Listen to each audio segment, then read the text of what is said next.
खुलुमबाय बे समाव बडलेण्ड इंखं टेलिभिजननि स्टुडिअ आं मिथिका नार्जारि। खुलुमबाय बे समाव दङ बडलेण्ड इंखं टेलिभिजननि स्टुडिअ आं खोमथा गोरा गयारि। दिनैनि गाहाय रादाबफोराव दङ। डाइरेक्ट रिक्रुटमेन्टनि आनजादा एपिएससि मडेलाव जानाय नङा बुंदों हिमन्त। गसाइगाव बल्लामजरा गामियाव हाग्रानि मैदेरनि उदखार। केएससिनि सीएम गकुल बर्मना मासि एंगारबाय। नीट इउजि आनजाद केलेंकारिनि हियारिंखौ दोनथ'बाय। बाक्सायाव मरा फाग्लादिया दिरिं दैमायाव दालां गैयैनि हान्थियारिनि जेंना। काजलगावआव गोबांथार बिबांनि मिलायनाय पेट्रल डिजेल जब्द। आसामाव दैबानाजों थैनायनि अनजिमाया बांनानै सा 84सिम जाहैबाय। मानकासार रडआव लामा जाब्रबथायाव सा 35 सुबुंफोरा जोखोम। आयेन बेरेखायै हाबफैनाय साबा बांलादेशीखौ हमदों बिएसएफआ। सासे लाइमोनखौ गोब्राबै बुनायनि उनाव बुथारदों। दानिया फैदोनि आबुं रादाबाव।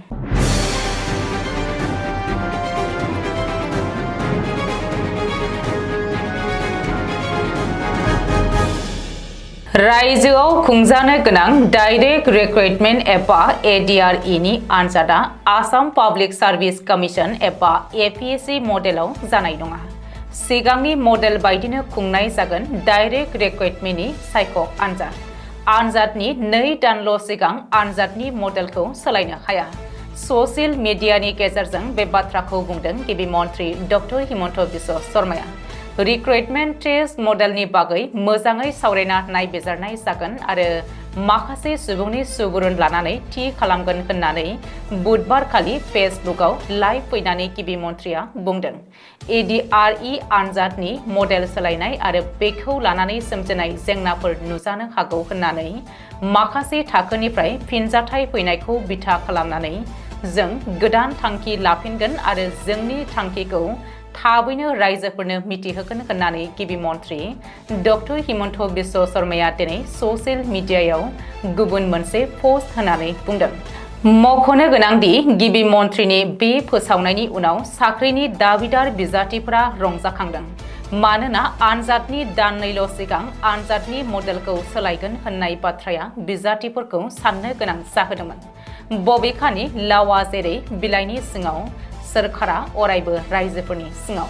30 नभेम्बरनि गेजेराव आनन्दराम बरुवा बान्था होगोन। 30 नभेम्बरनि गेजेराव एचएसआव सेथि थाखोआव उथ्रिसारनाय फरायसुलिफोरा स्कुटि मोनगोन। हायार सेकेन्डारियाव स्टार मार्क मोननाय फरायसुलिफोराबो स्कुटि मोनगोन होननानैबो गिबि मन्थ्रि डक्टर हिमन्त बिश्व शर्माया फोरमायदों। गसाइगाव बल्लामजरा गामियाव हाग्रानि मैदेरनि उदखार। दिनै मोनानि 11 रिंगासो समाव गसाइगाव महकुमानि सिङाव थानाय रायमना माहारियारि पार्कनि साखाथियाव थानाय रायमना वेस्टार्न रेन्जनि बेन्दोंआव गोग्लैनाय बल्लामजरा गामियाव रायमना माहारियारि पार्कनिफ्राय ओंखारबोनानै मासे हाग्रानि मैदेरा फैनानै उदखार खालामफैदों आरो मोननै नखरनि न' बांखौ सिमफायनानै थेर-बेथेर खालामदों। मिथिनो हानाय बादिब्ला बल्लामजरा गामिनि थागिबि लकेन राभा आरो ललित राभा मुंनि सानै सुबुंनि मोननै नखरनि न' बांखौ सिमफायनानै सिलिंखार खालामनायजों लोगोसे माइ माइरं जालाङो आरो थोरसि लाइ लथर बायदिफोरखौ सिमफायना थेर-बेथेर खालामलाङो। मख'नो गोनांदि बे जाथायनि बागै खौरां मोननाय लोगो लोगो हाग्रा बिफाननि मावफारियाफोरा खौरां लाफैयो आरो मैदेरनि गाग्लोबनायाव खहा जानाय मोन्नैबो नखरनो अनसुंथाइ होयो। कमतापुर अट'नमास काउन्सिल सुंद'यै केएससिनि चिफ एक्जिकिउटिभ मेम्बार एबा सीएम गकुल बर्मना मासि एंगारबाय। बुधबारखालि गावनि सीएम मासिखौ एंगारदों गकुल बर्मना। मख'नो गोनांदि गकुल बर्मना बुधबारखालि गुवाहाटीनि जनता भवनाव आसामनि सानै केबिनेट मन्थ्रिजों गोनांथार मेलाव बाहागो लानायनि उनाव केएससिनि सीएम मासिखौ एंगारदों। रिपर्ट बायदिब्ला बे जर'खा मेलाव अल कच राजबंशी स्टुडेन्टस इउनियन सुंद'यै आख्रासुवा प्रदीप रायखौ कमतापुर अट'नमास काउन्सिलनि गोदान सीएम महरै थिसननो थाखाय दाबि खालामदों। ओरैहाय बे मेलाव बाहागो लानायनि उनाव केबिनेट मन्थ्रि पीयूष हाजरिकाया कमतापुर अट'नमास काउन्सिलाव थाबैनो सीएम थिसननाय जागोन होननानै खौरांगिरिनि सिगाङाव फोरमायदों।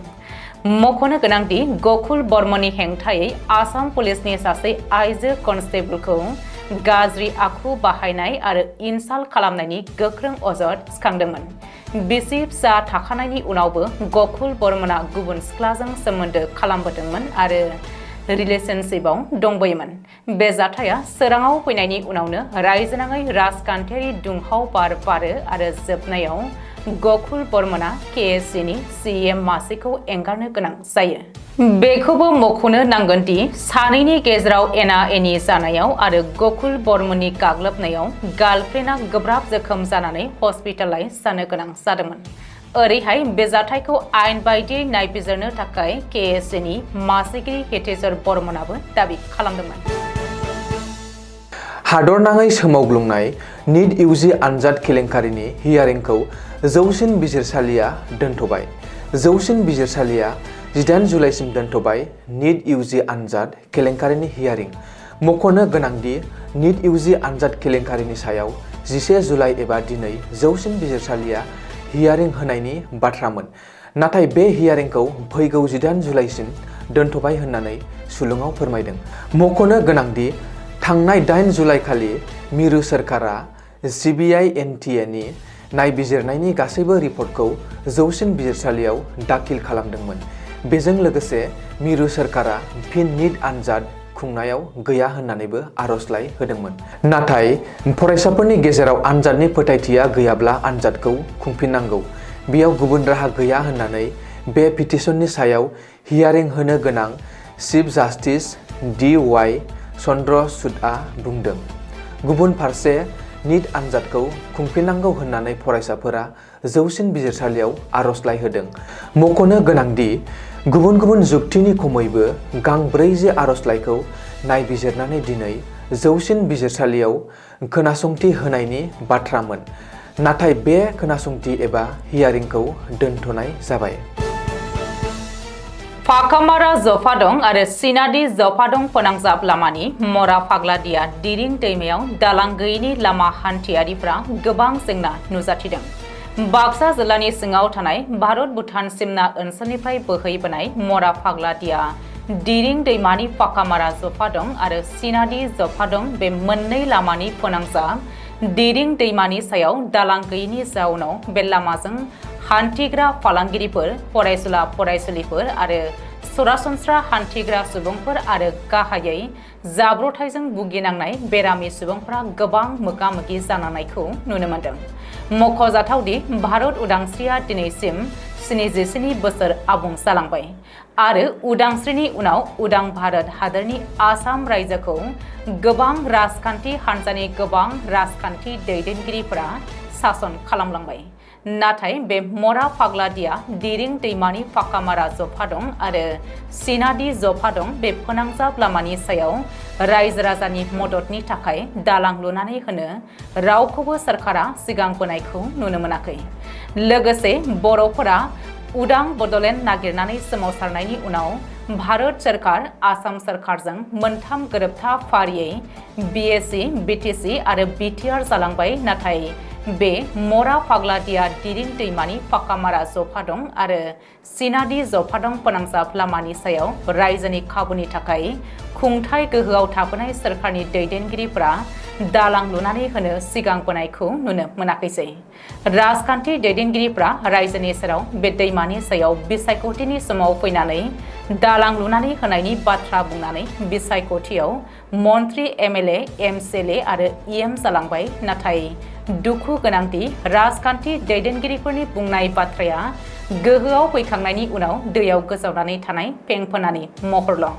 जायनि जाहोनाव रायजो राजाफोरनि गोसोआव राजखान्थि दैदेनगिरि आरो सोरखारनि सायाव रागा आरो दुखु मोननायखौ नुनो मोनबोदों।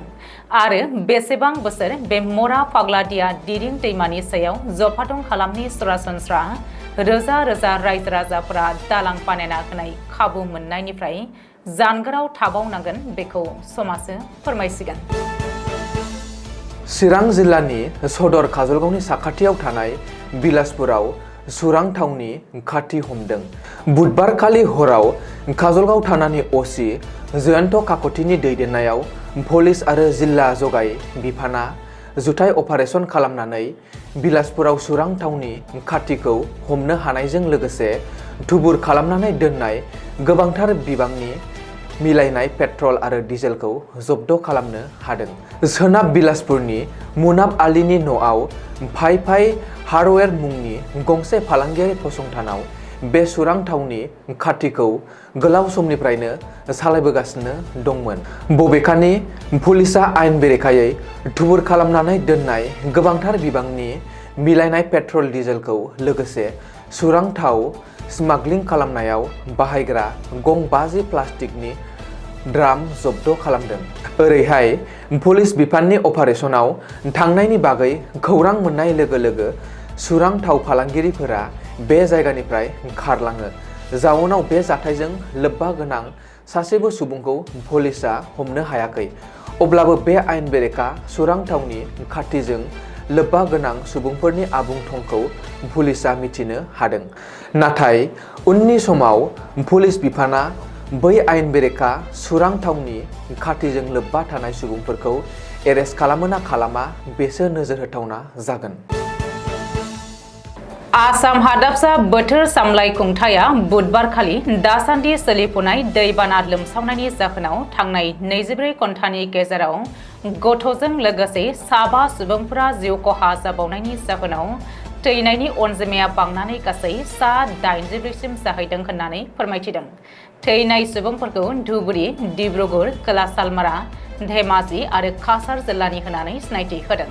सुलुङाव फोरमायथिनाय बायदिब्ला दैमानि थाथाया गिख्रंथाव महर जायाखैब्लाबो निमातिखा, तेजपुर, गुवाहाटी आरो धुबुरीनि ब्रह्मपुत्र, सेन्टमारिनि बुरुदिहिं, नग्ला मुराकाटनि दिसां आरो करिमगन्जनि कुसिरा दैमाफ्रा गिख्रंथाव महरै बोहैगासिनो थानायखौ नुनो मोन्दों।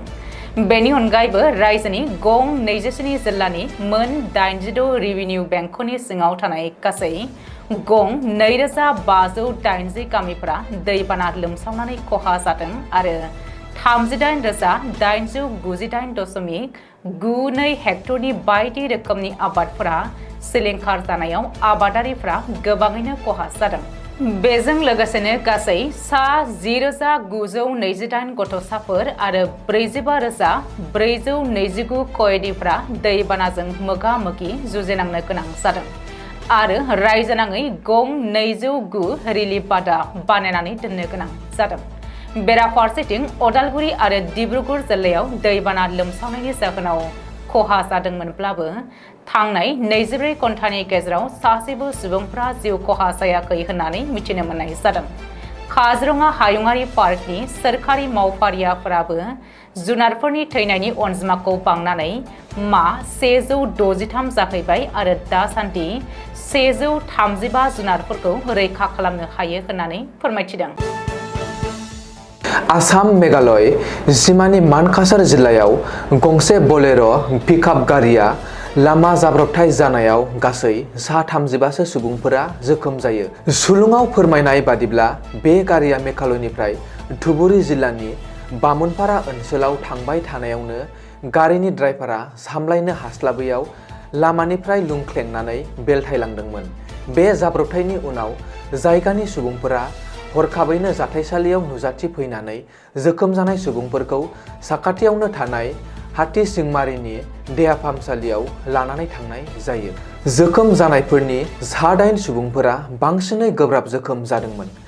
जायगानि पुलिसफोरा जाथायनि थासारिखौ मिन्थिनानै लानो थाखाय देहा फाहामसालिसिम थांनायखौ नुनो मोन्दों। बीएसएफ हानजाया बृहस्पतिबारखालि आगरतला रेलवे स्टेशनाव BSF anti human trafficking unit आरो स्पेशल ब्रान्च पुलिस थानानि गेजेरजों मोनसे गोख्रों अपारेशन खालामनायाव 7 बांलादेशी नोगोरारिफोरखौ हमनो हानाय जायो। हमजानाय सुबुंफोरा सासे गथ'साजों लोगोसे आइजोबो दंफायोमोन। हमजानाय सुबुंफोरा आगरतला लक्ष्मण तिलक एक्सप्रेसजों दावबायनो नागिरनायाव हमनो हायो होननानै मिथिनो हायो। बे समाव बीएसएफ आरो पुलिसआ सोंलु खालामनायाव बिसोरनि सिनायथिखौ शफिकु इस्लाम 32 बोसोर, ससिम रेजा 9 बोसोर, सेलिना बेबी 20 बोसोर, इब्राहिम सरदार 24 बोसोर आरो सिमुल हुसेन 28 बोसोर होननानै सिनायथि होदों आरो बांसिनै मिथिनो थाखाय सोंलु खालामगासिनो दङ। थांनाय 30 जुन खालि अपारेशन खालामनायनि उनावनो बेबायदि जाथाया सोराङाव फैदों, जेराव सा6 आइजो आरो गथ'साफोरजों लोगोसे गासै सा11 बांलादेशी नोगोरारिफोरखौ आगरतला रेलवे स्टेशनाव हमनो मोननाय जादोंमोन, जायफोरनि थांखिखौ भारतआव हाबनानै भारतनि नोगोरारि बायदि बेंगालर आरो काश्मीर फारसे दावबायहैनायमोन होननानै मिथिनो हादों। आसामनि डिब्रुगढ़ जिल्लायाव मोनसे गिख्रंथाव जाथाया सोराङाव फैदों। दुथांफोरा सासे लाइमोनखौ गोब्राबै बुखांनायनि उनाव बुथारदोंमोन। बे दुखुनांथाव जाथाया डिब्रुगढ़ जिल्लानि आलुबारि ओनसोलाव जादोंमोन आरो बुथारजानाय सुबुंनि सिनायथिखौ 24 बोसोरनि कमल सनार होननानै सिनायथि होदों। सुलुंनिफ्राय मिथिनो मोननाय बादिब्ला दिपज्योति राजबंशी मुंनि सासे सुबुङा सिगां समनि नांज्लायनायखौ लानानै थांनाय बुधबारखालि मोनानि समाव सा12सो मानसिफोर लानानै कमल सनारनि सायाव गाग्लोबदोंमोन। बे दुखुनांथाव जाथायनि उनाव जोखोम जानाय सुबुंखौ आसाम मेडिकेल कलेजाव लाना थांदोंमोनब्लाबो बृहस्पतिबार फुंनि समाव कमल सनारा जिउ गोमादोंमोन। बे जाथायाव सोमोन्दो थानाय खोथाफोरखौ मिथिनो थाखाय नायबिजिरनाया दासान्दि सोलिगासिनो दङ। दिनैनि रादाबा एसेनोसै। गोजोन्थों। गोजोन्थों।